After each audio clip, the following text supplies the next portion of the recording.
नमस्कार दोस्तों, मैं आपका दोस्त और होस्ट आलोक पांडे और स्वागत है आपका मेरे YouTube channel the Alok speaks पर। मुद्दा यह है कि एक लड़की ज्योति मल्होत्रा, जो कि इस समय देश में चर्चा का विषय बनी हुई है। अभी हिसार से भारतीय खुफिया एजेंसियों ने उसकी गिरफ्तारी की है और उस गिरफ्तारी के बाद लोगों के मन में ये चर्चा का विषय है कि आखिर ज्योति मल्होत्रा ने किया क्या। और पहलगाम अटैक से उसको जोड़कर देखा जा रहा है और उस पर काफी चीजें अपडेट की गई है। तो आपके साथ एक एक इंसिडेंट के साथ पूरी विस्तार से खबरों को बताएंगे, पूरी विस्तार से एक एक चीज आपके सामने रखेंगे। उससे पहले आपसे रिक्वेस्ट है कि आप मेरे चैनल को सब्सक्राइब करें और बेल आइकॉन को दबाएं, जिससे सटीक खबरों के साथ, सटीक न्यूज के साथ कह सकते हैं आपके सामने आए और एक एक चीज आपको बताएं।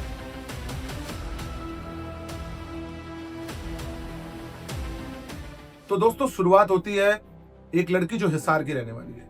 हिसार में उसका एक 55 गज का मकान, जिसमें 3 कमरे हैं और पिता कारपेंटर का काम करते हैं। चाचा के पेंशन से पूरा घर चलता है। उसकी माता और पिता का तलाक हो चुका है। फिर वो लड़की दिल्ली आती है और वो 20,000 की जॉब शुरू करती है। अब 20,000 की जॉब जब वो शुरू करती है, उसके बाद आता है 2020 का कोविड, और कोविड के बाद फिर उस लड़की की वो जॉब चली जाती है। फिर वो लोगों को देखती है कि लोग इन्फ्लुएंसर का काम कर रहे हैं, तो उसने ट्रैवल ब्लॉगर का काम शुरू किया। और ट्रैवल ब्लॉगर के काम को जब उसने शुरू किया तो शायद उसको लगा जिससे शायद मैं ज्यादा कुछ बेहतर कर पाऊंगी, जो 20,000 में कमा रही हूँ उससे ज्यादा बेहतर कमा पाऊँ, जिससे परिवार का खर्च और परिवार की मदद हो पाएगी। लेकिन कहानी में ट्विस्ट तब आता है जब वो लड़की बहुत तेजी से अपने ट्रैवल ब्लॉगर के पेज पर डिफरेंट कंट्रीज में घूमती हुई नजर आती है। कहानी शुरू होती है कि उस लड़की को क्यों भारतीय खुफिया एजेंसियों ने अरेस्ट किया और क्यों अब वो चर्चा का विषय बनी हुई है। वो लड़की 2023, डेट को ध्यान देना है कि वो लड़की 2023 में पाकिस्तान जाने के लिए वीजा अप्लाई करती है। और जब वो पाकिस्तान एम्बेसी में जाती है तो पाकिस्तान एम्बेसी में उसकी मुलाकात होती है दानिश वो ISI का वो अधिकारी जो शायद अब इंडिया की तरफ से वांछित घोषित कर दिया गया। और वो दानिश से उसका नंबर लेती है, दानिश से उससे फोन पे बातचीत होती है और दानिश से उसकी दोस्ती बहुत फ्रेंडली हो जाती है। और फिर दानिश ही उसके रहने का इंतजाम 10 दिन के लिए पाकिस्तान में करता है। फिर दानिश उसको एक नंबर प्रोवाइड करता है उसकी पहली जर्नी के दौरान, जिसका नाम आहान है। आहान उसको 2 अलग अलग लोगों से मिलवाता है, शाकिब और राणा से, जो ISI के अधिकारी। कहानी को बहुत गौर से समझिएगा कि क्यों इस लड़की को भारतीय खुफिया एजेंसियों ने उठाया और क्यों ये लड़की इतना सस्पिशियस है। बहुत सारी चीजें हैं जो कहीं ना कहीं भारतीय खुफिया एजेंसी के बताए बिना ही इस चीज को कंफर्म कर रही हैं कि इस लड़की का कुछ ना कुछ तो हाथ है।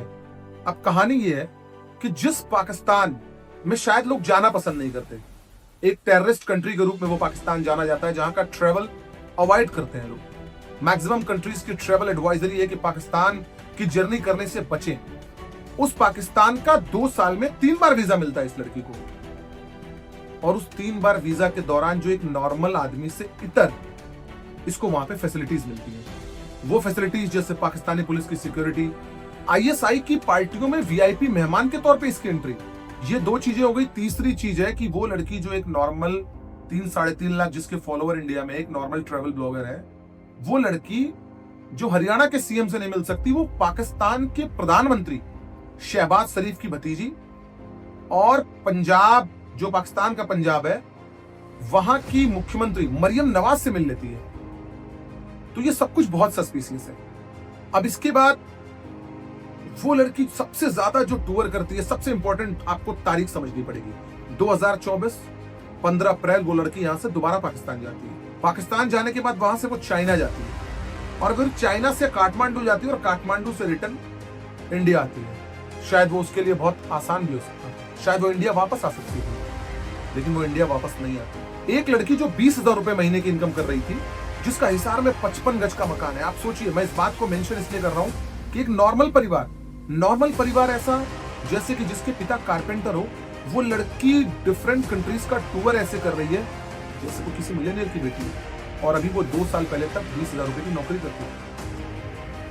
सबसे बड़ी बात, जिस पाकिस्तान का वीजा नॉर्मली नहीं मिलता किसी को, उस पाकिस्तान का वीजा इस लड़की को 3 बार मिला। और इसके बाद वो लड़की वहां बहुत VIP गेस्ट की तरह ट्रीट की जाती है ISI के अधिकारियों के साथ। जब वो, अब मैं फिर से वापस आता हूं, जब वो शाकिर और राणा, जो ये ISI के अधिकारी, जब वो उनसे मिल करके इंडिया वापस लौटती है, फिर वहां से यहां आने के बाद ये स्नैपचैट, टेलीग्राम्स और जो ऐसे ऐप है जिनसे बहुत बच करके चीजें भेजी जा सकती है, वहां शायद वो कुछ जानकारियां शेयर करती है। हालांकि इस पर क्वेश्चन मार्क है, लेकिन भारतीय खुफिया एजेंसियों ने इसको कहीं ना कहीं जांच करने के लिए ही गिरफ्तार किया है।